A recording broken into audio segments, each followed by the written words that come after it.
I'm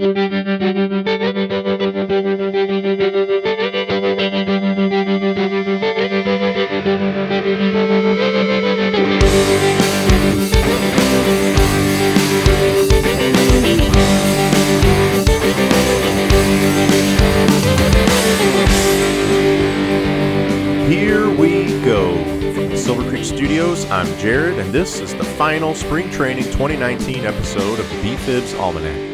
We've got a whole lot to discuss, so let's dig right in. First up, Paul Goldschmidt signed a 5-year, $130 million extension with the team, which will put him through his age 37 season at an average of $26 million a year. So by all accounts, I think that is a pretty good deal for the team and for Goldschmidt. As we discussed on the last episode, I kind of thought that 4 years would be preferable, but I was willing to overpay for those 4 years in the range of $32-33 million a year. There was rumors that they were going to start in that 5-year, $150 million deal, so $30 million a year. And I thought if you wanted to get it under $30 million, you'd need to get to 6 years. So for them to get it at 5 years, well under $30 million a year at $26 a year, I think is a pretty good deal. So we talked about when these players start trending down a lot of the time, and it's after age 35 or 36. So to only have him through his age 37 season is not too bad. And when you look at the numbers of some of these other high-priced free agents and extensions, like Harper, like Machado, like Trout, like Arenado, what those guys were getting, this falls definitely on the lower end of that annual salary. So I think it's a heck of a deal for one of the best players in the game. And he should be a valuable asset to the team. The Cardinals had said they really wanted to have him see St. Louis and experience playing in Busch Stadium and playing for that hometown crowd before approaching him about an extension. But apparently just in casual conversation, Mozeliak had a feeling that this might be a good opportunity to talk to Goldschmidt about it. And when he brought it up, Goldschmidt was open to the idea of discussing it. And apparently they worked out a deal pretty quickly. So very exciting to see Goldschmidt high on the team. You know, he could have said, well, let's just wait and see how we look after a couple months. And honestly, they could have said the same thing. I'm a little surprised they did it this early. They might have wanted to see, well, is he trending down? Are his numbers a little worse as he approaches, his age 31, 32 seasons? So they didn't have to get a deal done this early, but maybe that's how they were able to kind of get it under that 30 a year salary. If they had waited and he had played really well, that would give him more leverage and them more desperation to keep him. So to sign him this early, you are taking a chance. I mean, he could drop off pretty bad this year, and we would all be holding our breaths that he remains productive, but I don't expect there to be any problems, at least in the short term. Just in a couple games after signing the extension, he's already hit a couple home runs, a triple, a double. I think he was a single away from the cycle the other day. So he's definitely locked in at the plate. Looks pretty good. I've seen him pick several balls at first. He's doing his job defensively over there. So very cool to see the Paul Goldschmidt extension. All right, along with that, we've got the 25-man roster is now set. So on the last episode, we kind of tried to predict that last week, who would get cut, who would get retained, who would be your starters and all that. And that has all pretty much been set. So Robinson and Munoz have both made the 25-man roster. They will be starting with the team going up north. And that is because Jerko is still going to be on the IL. He's starting on the 10-day injured list, and so that left an opening for the extra infielder, which is Robinson. And he's had a good spring. He started off really hot, and then he kind of really faltered off, tailed off, and then he ended the spring very good. So he definitely earned his spot. Right now we've got O'Neill and Martinez as your backup outfielders. The last final spot that was up for grabs was the relief role, which was between Brebbia and Webb, and Brebbia made the team. Now, I'm not surprised that Brebbia made it. He's looked good. He's proven that he's a major league pitcher. What I am surprised is that they're only going with one lefty. So in order to do that, they did keep Alex Reyes and Dominic Leone up too. So the bullpen looks like this. We got Miller, Hicks, Reyes, Brebbia, Gant, Myers, and Leone. So only one lefty in the pen, and that's Miller. Now, he can be a very effective lefty, and he can give you multiple innings, but he's also shown a little bit of inconsistency this spring, and he was a little bit inconsistent last year due to injuries, and we think he's healthy now, but it's a little concerning that they only have one lefty in the pen and so many strong left-handed hitters in the division. But they feel pretty good about some of these righties being effective against lefties.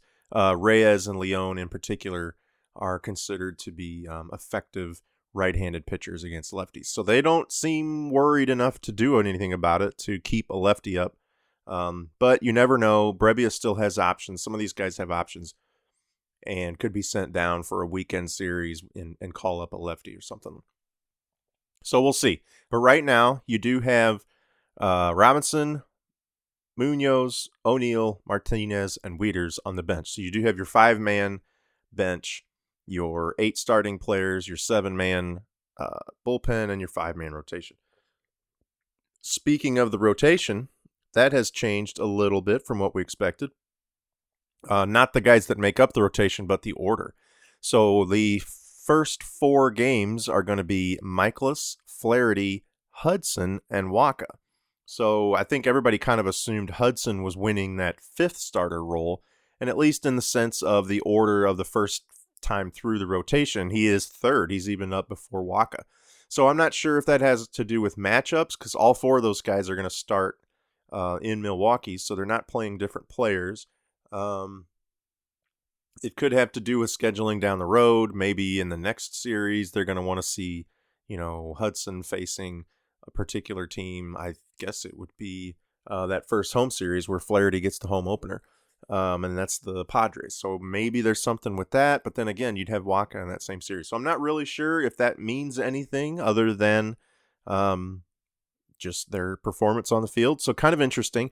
And that puts Waino in the 5th spot, and he will be starting the Pittsburgh series. So again, Michaelis, Flaherty, Hudson, Waka, and Wainwright. So kind of interesting. We'll see how that shakes out over the first few weeks, if there's any alteration to that, or where we go with some of these other available pitchers. Right now, Gant is the long man in the bullpen, but you never know. He could get swapped out to start. And we've still got Carlos Martinez kind of waiting in the wings. He is apparently relatively healthy. He's able to start a throwing program, but he's not pitching yet. He's not thrown off a mound. He's just throwing. So it's still going to be a little while for him, but that has to shake itself out, and we'll see if he's going to be worked out as a starter, as a reliever. Could he potentially be a closer? There's been all this talk of having Martinez in the bullpen with Reyes and Hicks and Miller and having these 4, stud relievers. We'll see. I don't know. I'm curious to see what happens with Carlos. I think he still sees himself as a starter. A lot of fans see him as a starter. I don't see him as an ace anymore. I think he's never really been an ace. He's probably a number 3 guy at best. So we'll see. We'll see how they pigeonhole him back into the pitching staff. All right, so today, Sunday, the final day of spring training before the Memphis game, Schilt trotted out a little bit different lineup and kind of indicated that this is what we could expect to see, at least in that first few games of the regular season. So we started off with Carpenter leading off, followed by Goldschmidt in the number 2 spot, DeYoung, Ozuna, Yachty, Fowler batting 6th, Wong, and then Bader. So we had seen Fowler batting 2nd several times, as well as leading off in some of these split squad games and when Carp was out. But it looked like they were really kind of leaning towards having Fowler, lower, meaning 1st, 2nd, 3rd in the order. And kind of today was the first indication that he would be dropped down to that 6th spot. Now, I do think it makes sense. I'm not positive on Goldschmidt batting 2nd. Depending on his power numbers, I'd rather see him 3rd. but he is getting on base really well. He's hitting the ball hard and kind of line drives and gaps, which is what you do want to see from your two hitter. And I guess they feel pretty confident about DeYoung clearing those bases and knocking in runs. So I would potentially swap out DeYoung at second and Goldschmidt at third. But it's really kind of 6 of one, half a dozen of the other. So it's not that big of a deal. But so that's a little interesting. Again, Fowler kind of being teased with hitting lower in the order, and now they're dropping him down or higher in the order, depending on how you look at it. So again, Carp, Goldschmidt, DeYoung, Ozuna. So there's your first 4. Ozuna batting cleanup. That's another thing that I'm a little concerned with. I don't know that he's shown the pop really to be your number 4 guy right now. I mean, he definitely can, but I'm not sure that he's fully recovered from his shoulder injury and that he's fully effective cleanup hitter at this point. But, I'm not sure who else you'd put there unless you did drop Fowler back to number 2 and then go Goldschmidt 3, DeYoung 4. And this is not set in stone. This could change in the first day. It could change in the second day. Who knows? But this is just the lineup. They trotted out today and indicated that this would be the first lineup. So that does give you some speed at the bottom of the order. Definitely Bader, 8th, Wong, 7th. Fowler doesn't necessarily seem like a speed guy, but he is pretty effective on the bases. He's got that long stride and can definitely cover some ground on the bases. So having those 3 guys at the bottom of the order could be interesting, especially when you come back up and have Carp and Goldschmidt hitting after them. So definitely curious to see how that plays out. All right, some other spring training notes. So the overall record was 11, 15, and 4, and they're playing as we speak. They were winning 1-0 when I started. So we'll see. Definitely a losing record. You don't worry too much about records in spring. We all, including myself, were concerned about the offense and a little too many of these losses. But again, you never know what guys are working on. Pitchers are sometimes ignoring certain pitches. They're really working on new ones that they don't have command of yet. The hitters, a lot of times, are not taking walks on purpose. They're swinging at stuff that they might not normally swing at, which is going to turn into outs. They might only be looking at off-speed pitches, and they're letting fastballs go or whatever. So it's hard to go too much off the stats, but I think most people are in agreement that the team did not look all that great this spring, and that we had hoped that they would look a little better. Now, these last few days, they've had a game where they put up 11 runs, another game where they put up 15. They've definitely looked a lot more locked in offensively, but they've also mixed in a couple low-scoring outings in the middle of that too. And like I said, today they're halfway through the game and they only had 1 run. So a little bit of inconsistency, but Carp was out for a while. He came back today for his first at-bat. The lineup changed a little. You've got some guys playing who aren't going to be. So I wouldn't worry too much about the record, but it is something to keep in the back of your mind if after a month they aren't looking like we all hoped. We could all say, I told you so. Injuries of note. So we've talked about this on and off. Jerko still has the calf injury. He's going to start on the DL at least 10 days. Carlos is throwing still, but he's going to be on the DL to start. Brett Cecil, who knows? I don't know what his status is.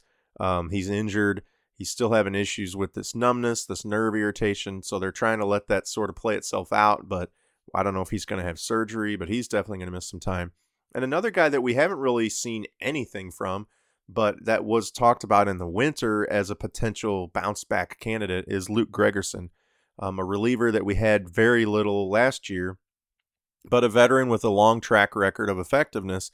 And I think we kind of hoped that he could be in the mix this year in the pen, but he has not been able to throw at all in spring. So I don't know what his late spring and summer is going to look like in the regular season, if he will be on the DL all year, or if he's going to try to come back, or they're going to release him. I don't know. But he's a guy that we talked about, like I said, in the winter before spring training started, and he hasn't been able to pitch at all. So I feel bad for him.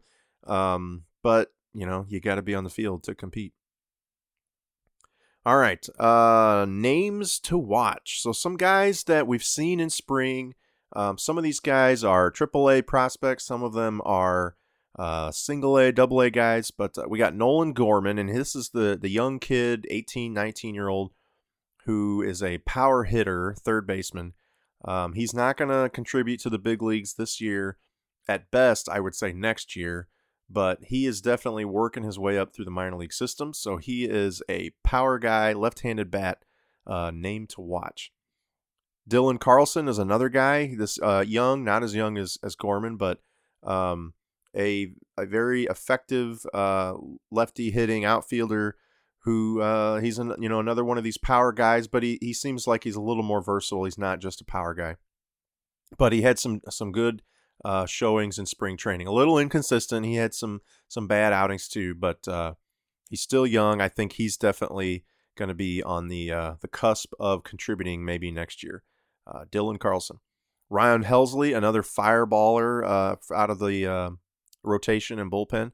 So we don't know exactly how he's going to be used. I mean, he's a starter right now, but you never know. He throws very hard and might even get called up this year to help out, depending on how things shake out. So nice to see another young, hard-throwing arm. Lane Thomas is another guy. He's an outfielder. We saw a little bit from him. He has been relatively healthy recently and has been hitting for a lot of power and a lot of doubles and RBIs. So good to see him finally doing what he thinks he's capable of doing. And I expect to see him, maybe not this year, but definitely in camp next year as a potential guy to make the roster. Adolis Garcia, he's another guy. He actually did get called up last year. He'll be in Memphis this year. I think if we didn't have as much outfield depth as we have, he would already be being leaned upon for more innings. But I think we will see more of Adolis Garcia too. He's another one of these big, jacked up, hard-hitting, quick, athletic outfielders. So, again, good to see a lot of depth in the outfield. Randy Arozarena is another guy that had a pretty good spring and looks like he's going to be a versatile player for the Cardinals. I think, he's another that could get called up this year, maybe late in the year, again, depending on injuries and effectiveness. But I think he's kind of in that same running as Garcia. Andrew Kisner, we've all talked about. He is not going to make the team, but that's because they want him playing every single day in Memphis as the starting catcher, and he is the heir apparent to Yachty. And I've been impressed by what I've seen. He hits the ball hard. He hits a lot of line drives. He seems to be pretty good defensively. He's thrown some guys out. He just looks like he's going to be a solid catcher.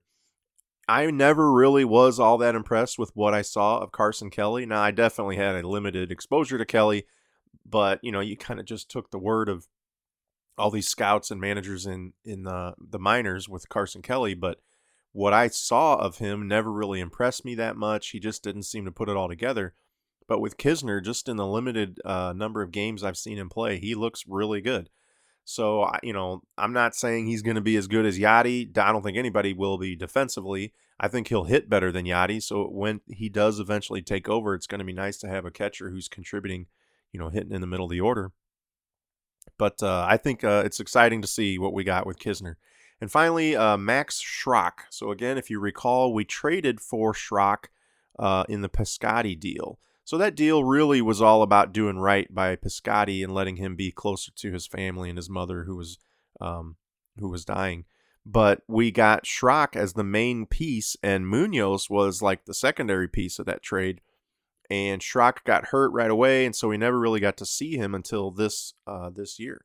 And he looks every bit as good, if not better, than Munoz. Now, again, he didn't make the team, and Munoz has that track record with the club, but I think Schrock is going to be one of these contributing players very soon. Hits for power, hits for average. He's versatile in the infield. So I definitely think Schrock will be seen sooner than later.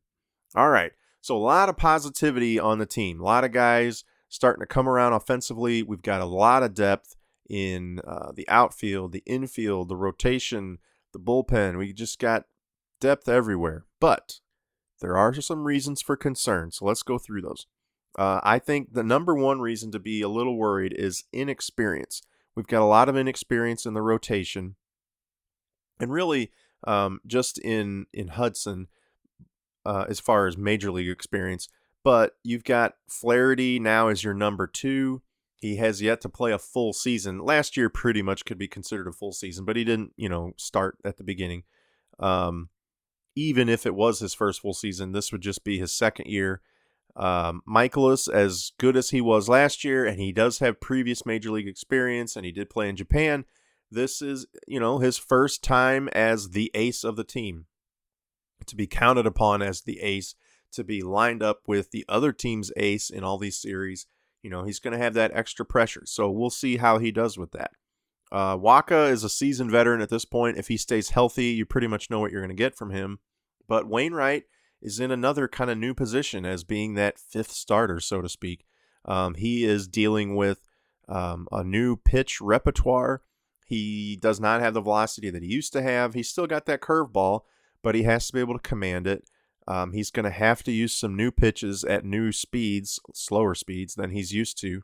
So this role of Wainwright as this crafty vet who gets you out with, grit and experience as opposed to stuff is a little bit new for him. So we'll see how that shakes out. So we've got a handful of guys in the rotation who are doing things that they've not been asked to do before.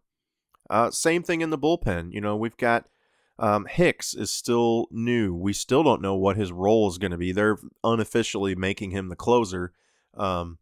But that's new for him too. I mean, he closed out several games, but he has not been named the closer before.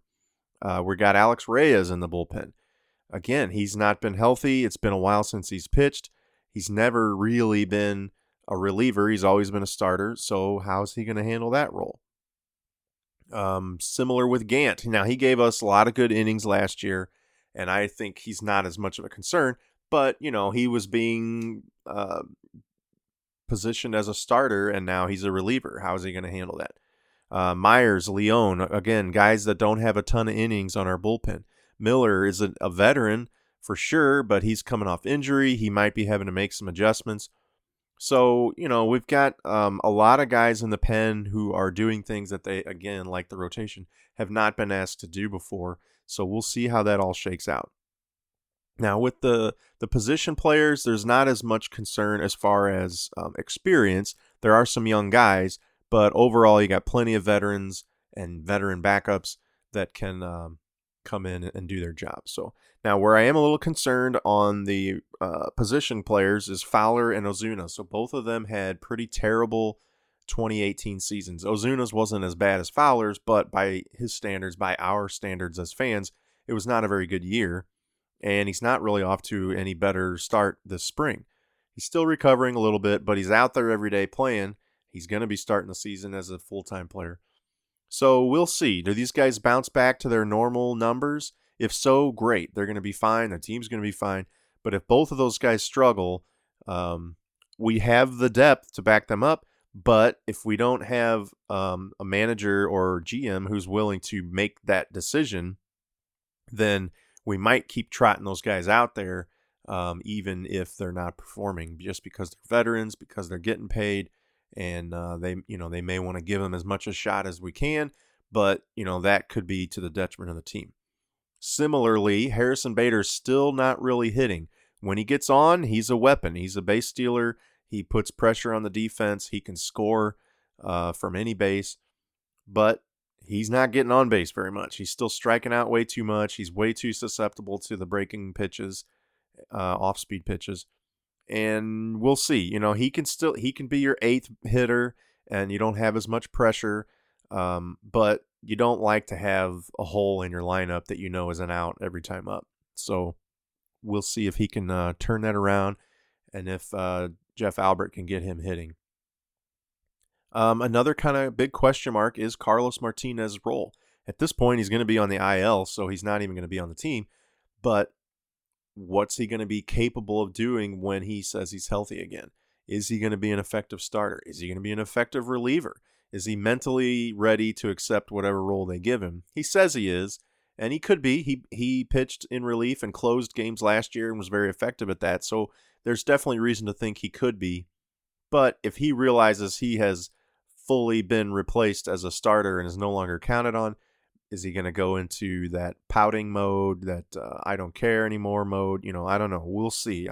We haven't totally seen that from him, but I think most of us would agree if there was anybody who was susceptible to that mental weakness, it would be Carlos. So, all right. Up next, we got aging veterans to worry about. So we've got Waino is 37, Yachty's 36, Miller and Carp are both 33, Fowler's 32, even Goldschmidt is 31. He'll turn 32 at the end of this year. So a lot of our core veteran players are definitely getting up there in age, all over 31, some of them well over 33. They all look pretty good now. Wainwright would be the biggest question mark out of all those, I think. But these are the ages when you really start breaking down fast. And it wouldn't just be an injury. I think, like I said, we have the depth to cover injuries. We've got a lot of players that can step in and do a good job. It's more if they aren't playing well, they're not being productive, will management step in and do something about it? And in this case, they're not going to take Yachty out if he's not hurt. They're not going to take Carp off the field if he's not hurt. They might do that with Fowler if he's just not productive. They might do it with Miller because we do have a lot of arms. I do think they would do it with Wainwright. I do think he's going to be on a sort of a short leash, but they're going to give him several chances to right the ship. And, those are all games that matter by the end of the season. And you'd hate to lose 5, 6, 7, 10 games over poor production from your veteran players. So we'll see. Maybe those guys will all be fine and they will age like a nice wine. But, who knows? They might age like a skunky beer. So we'll see. Last but not least is this is Shilt's first season as manager, first full season. Now, everybody, by all accounts, loves what they've seen from Mike Shildt. The team had a very good record under him last year. They went on that crazy August run. But he has not managed a full season in the big leagues. And, there's still some question marks about how he will handle adversity, not just his own adversity, but the team's adversity and individual players. Will he make those tough decisions to bench a guy, to, give him have that conversation about not getting to play anymore or as much, or we're going to go with this guy instead of that? Is he, I think he will. These guys all talk about his communication abilities. That word has almost become cliche now, but he is a communicator. And they say, he'll tell you what you need to hear, not what you want to hear. So that's good. But I don't really have any doubts on Shildt. I think he's going to be very good. It's just, if you did have something to be concerned about, it could be his inexperience as a major league manager. And, this is his first full season, so we will see what we get out of him. But that being said, those are really the only concerns I have. You always worry about injuries, but so far the team for the most part looks pretty healthy. Carp has the back issue, which he has dealt with in the past and has proven to really affect his performance in the past, but he seems to be healthy now. He says he's pain-free, so we'll see. I think this is going to be a very good team. I think they're definitely going to contend for the division championship, and I think, we're going to see a lot of good stuff from the offense. We didn't see much of it in spring, but towards the end we did. And I think when you put that whole lineup together, there's too much power and potential there to struggle all year. So I think the offense is going to be good. I think our pitching arms are going to be very good. We've got a lot of depth. So, there's a lot to be excited about. So that being said, this is the last week of spring. Today was the last Florida game of spring training. Tomorrow they will play in Memphis and then have a couple days off. They'll travel to Milwaukee and start on Thursday the regular season. So exciting times ahead. Our next episode will be the day before the regular season opening day in Milwaukee. So a lot to look forward to. And I'm going to the home opener next week, so that'll be cool. I will definitely put some interesting stuff on the podcast and take some neat photos and get those out on Instagram. I want to thank you all for listening. please feel free to contact the show on social media at BFIBs Almanac. You can email bfibsalmanac@gmail.com, and you can find us on YouTube. Let me know what you want to hear from or what you want to hear about. Like I said before, I appreciate everybody listening. Until next time, I'm Jared, and this is the BFIBs Almanac.